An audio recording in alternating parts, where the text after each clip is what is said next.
మేషరాశి ఆర్థిక ఇబ్బందులు కొంత పెరుగుతాయి.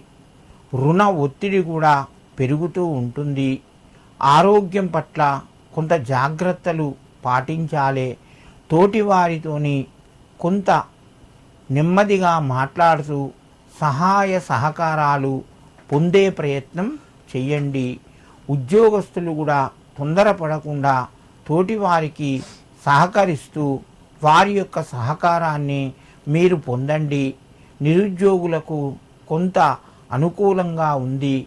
వివాహానికి సంతానానికి సంబంధించినటువంటి పనులు మీకు శ్రద్ధ కలిగి ముందుకు కొనసాగుతాయి, అనుకూలిస్తూ ఉంటుంది. మేషరాశి వారు ఈరోజు శనికి తైలాన్ని సమర్పించండి. తైలాభిషేకం చేసుకోవడం వలన మీకు కొంత అనుకూలంగా ఉంటుంది.